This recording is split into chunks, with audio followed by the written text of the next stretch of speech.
Hello, welcome to Jesus TV, Jesus in this mess. And we've been a little while since we've had ourselves on this television program, also slash movie. I find out that Jesus is making a 1,000 part movie. And so that's what these episodes are, at least in my Jesus Greg world. So welcome, and we're going to have Jonathan share a poem and then discuss it. Uh, Jonathan, can you share that poem? What was the name of it again? It was the one about pushing back the ocean. Oh, yes. Okay. Let me find it again. I'm almost there. No problem. We're casual on Jesus TV. It's like the Okay. manger scene. Jesus says, just grab a hay bale, pull up there, and All right. I found it. okay. All right. Better Plans is the name of the poem. And here we go. I live and keep on living. I move and keep on moving. And it suits me fine. It suits me fine. I knew an old man who lived by the ocean, and he said that once, years ago, it made its way into his house. And so the old man and his neighbors pushed it back. They pushed it back. With rock and sand and a crew of engineers, they pushed the ocean back. Can you imagine that? And the man lived in a little shack. For that, they pushed the ocean back because they could not keep on moving with the tide. They could not keep on living with the seasons. And I realized as he told me the story that we were very different. I would have moved on, I thought. I would have moved on without a thought and trusted that an unseen hand had better plans. Yes, an unseen hand has better plans if we can only see them for what they are.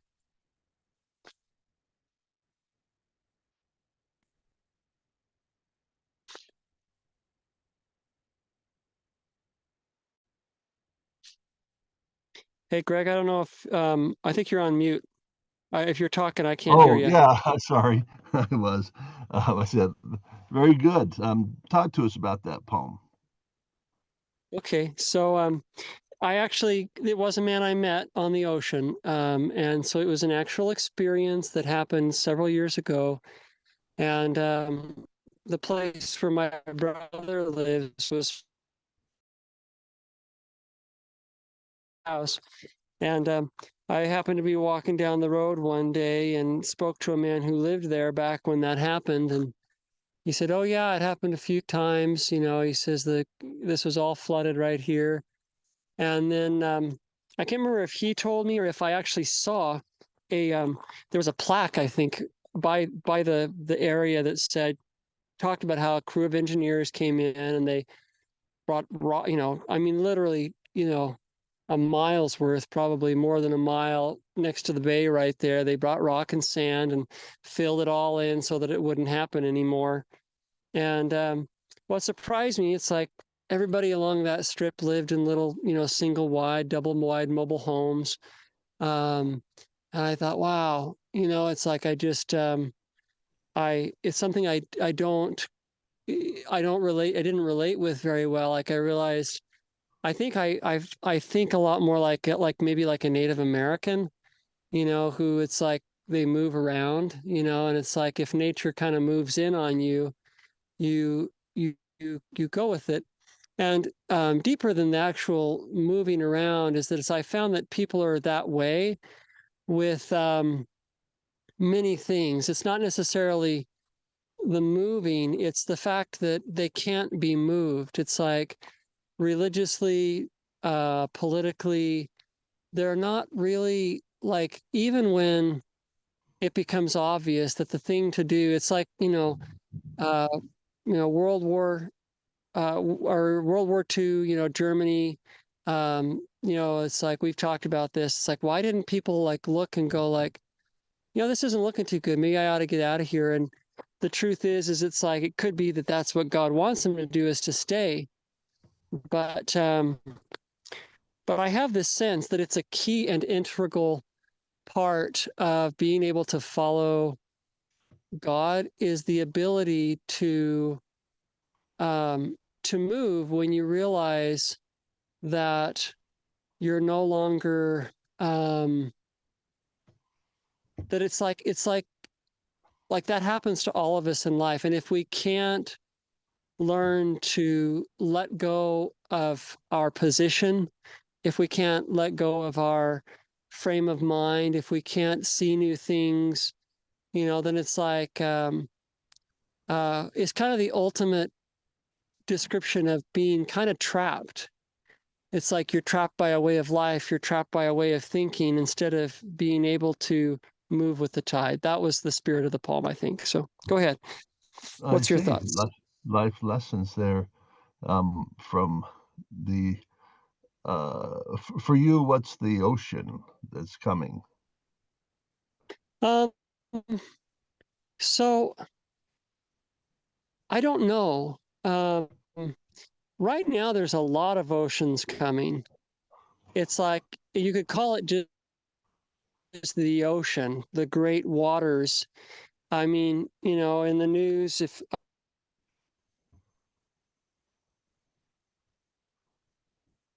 You just cut out there for a second.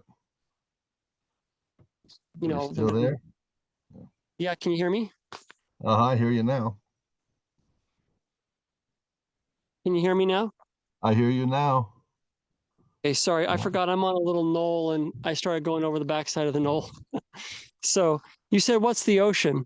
Well, there's a lot of oceans coming in right now, but I would say that the biggest one right now is that what's the biggest change? What's the biggest difference?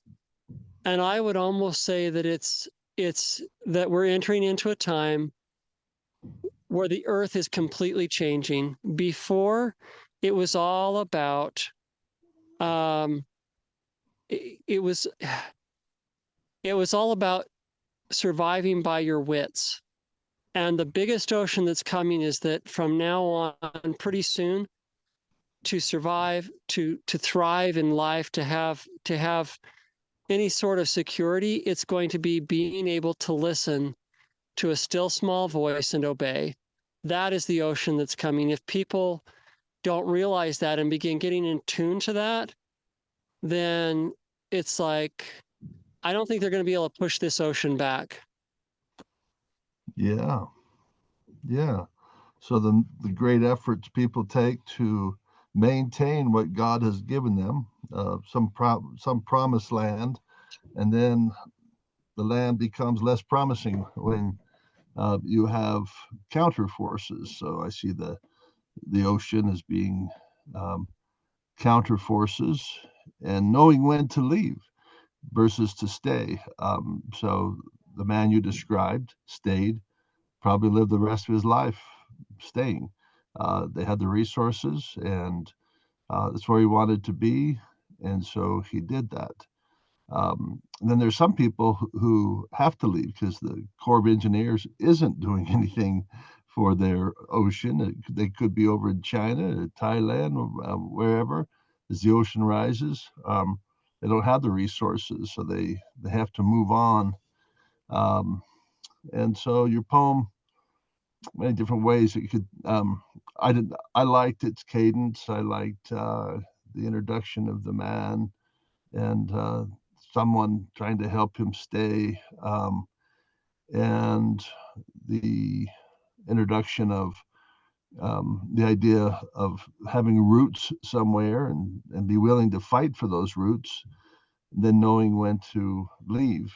And your poem says something about yourself and maybe about us all, but um, that your tendency is, oh, ocean slapping at my door. I'm out of here. That's a sign. It's a sign from God, perhaps. Perhaps is how you'd read it. I've pondered and talked to others about this. When God wants you to move on from a job, you got a really good job, and He's like, okay, I want him to move on. Um, how does He speak to you so that you know it's time to move on? And so some people, a still small voice says, yeah, you need to leave this job and go take a different job. And sometimes higher pay, sometimes lower pay. And if it's a lower pay job in a worse city, that one's harder to take. And so The God I know will bring the ocean, if you will.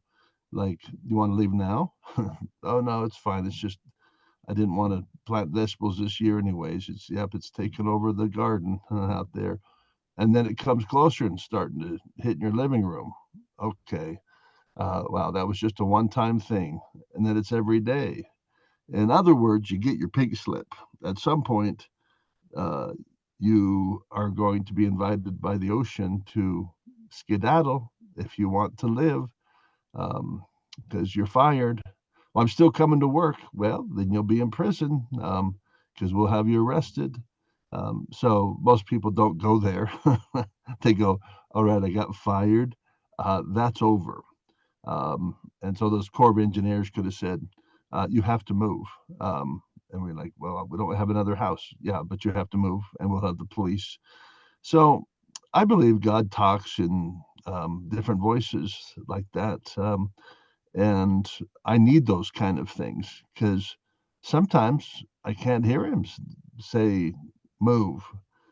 But like you, Jonathan, like um, different sensitivities, but like, okay, I just lost my job. So I'm going to apply for jobs, can't find any jobs. And this is how God moves humanity. I guess if you say it's orchestrated, I do.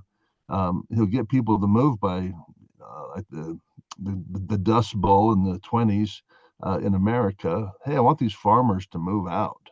So I'm going to give unto them weaknesses where they don't really know how to grow the right crops around here collectively, and it'll just basically their topsoil blow away. They won't be able to farm here. I'm going to move them to California. They can become liberals, and we can go all woke.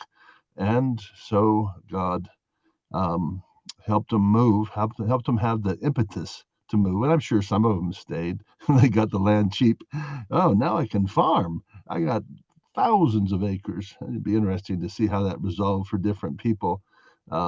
But okay, well, those are my thoughts. Is that you have these things that appear just to be a natural consequence, the ocean and so forth, but religious people, spiritual people, like the ocean is actually controlled by otherworldly forces, including the moon, and there's power in the moon and in the sun, and that these things that are happening are orchestrated. And that's what I like to believe is that they're orchestrated. So if I get flooded, whoop, there's God, he's flooding me. Um, and but other people don't. It's like, no, that's global warming. Well, that's another name for God. Hey, sorry, I'm not going to leave my beliefs, but they may be wrong. Okay, Jonathan, anything more you would like Where to yeah, share? you got to go. It's been about 20 minutes. We are 7 minutes and 48 seconds away. Yep, we're Cool. still Okay, good. well, I'll make another comment. So the other thing that struck me, sometimes I don't know why I write a poem. I just have a thought about something. I'll remember, I don't remember why I wrote that one. I probably just remembered that guy. I thought, oh, I'll write about that today. But the other thing that struck me about it was the cost. And this is something that um, I have maybe touched on before. But I think the thing that's part of what struck me was the cost of pushing back the ocean in that little bay, right? Yep. And versus the cost of those little homes. Like my brother lives in a double wide mobile home. He loves it. He's got pretty low rent for living on the ocean, Um, and so do a lot of the other guys have been there forever. So like, they've got these homes, but they really are kind of little old shacks, And Yeah. and it kind of struck me. It was like, here's this multi-million-dollar, project, and I find that's intriguing to me because I've moved the other direction in the sense like same thing like with healthcare. Um, I'm totally like I'm not for euthanasia. Don't get me wrong, and I like it that like if you go into a hospital, I think it's good that they take care of you. Um, but I also look at it as like I would imagine that most like a lot of people they blow through, or their insurance blows through, a few $1 million in the last 6 months of their life. Because that's when everything's shutting down, right? It's like, oh my goodness, he's got cancer, and okay, we're going to do chemo, and oh my goodness, there's this other problem. Well, we're going to do this surgery, and it has a chance of making you live, if another 2 years, but it's more likely as 6 months, and you have a 50% chance of dying. Well, I value my life so much. I want to, I want to see how long I can go. And I get that. Like, I get the love of life, but it's a game for rich children, in a sense. It's like we've lived in a society for so long that has so much means. You know what I mean?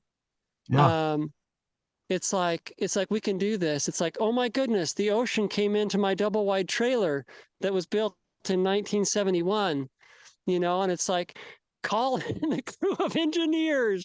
We're going to spend $100 million to save this double wide trailer. And when you look at it kind of that way, it's like, it's almost nonsensical in a way. It's like, wait, what? Like it would cost a lot less to move these people back, you know, a few hundred feet up the way, let them go live in town. But and so that's a fascinating thing for me. And I kind of have a sense that there's a humility coming for everybody. It's like, in this world where we've been able to use money to basically push the ocean back, you know, to save life at all costs, to save our homes, to save our property at all costs, you know, it's like I can sense, it's like most of the people who lived on the planet, when the ocean came into their house, they had much more like humility, in the sense of, it's like, oh, well, it's the ocean. You know what I mean? Right. Like, who's Right. bigger? Who's bigger, me and my little shack, or the ocean? And I get the Right. feeling that it's like, I kind of look forward to the day when we're all kind of brought low to that place of, it's like, oh, I'm not the ocean anymore. Like, the universe and the Corps of Engineers isn't going to swirl, and that like $1 million surgeon who could save my, like, they don't revolve around my life anymore, and I'm just dependent on God. So I think the spirit of that was in the poem too, and I'll turn it back with that. That occurred to me as you were talking. Yeah. Well, I can, because I know you, and I can sense that spirit as well. In answer to why would Corps of Engineers do this, I can tell you why. It's called the bean counters, who are legacy minded. They're like, let's see, it'll cost this much. This beachfront property, we've seen it again and again. It's worth nothing tax wise right now. You give it 50 years, we're going to be raking in buku bucks on this land. We Yeah. won't have to buy it. People will buy it, and we'll just make sure that people can live here. The people who want to live here, they're going to pay a price to live on the ocean, and they will, because it's so cool to live on the ocean. And so Yes. it works. And you say, well, it works until it doesn't. Well, that's pretty much everything. You will live until you don't live. And you'll just keep doing things that push back the ocean, because if you don't push back the ocean by eating, because there's oceans within inside of us. So hunger, if you don't feed yourself, you're going to see what happens. You'll move on to the other world. People know that. So the Corps of Engineers, I believe, they just ran the numbers and go, this isn't junk place. If this is junk place, yeah, we're not going to do it. This is the middle of Wyoming or southern Wyoming. No, we're not going to spend $1 million or $100 million fixing this. But this is California or Florida. Oh yeah, we'll get our money back, because we will have slaves here, um, using a metaphor and a parable, very loaded one, to say we'll have slaves here, and they and their generations to come will put change in our pockets, and then that will allow us to move back the ocean even more. What do you think about that, Jonathan? Yeah, that makes sense. And yet again, it's kind of one of those things where it's a it's a way of thinking that I don't relate with very well, but you're right.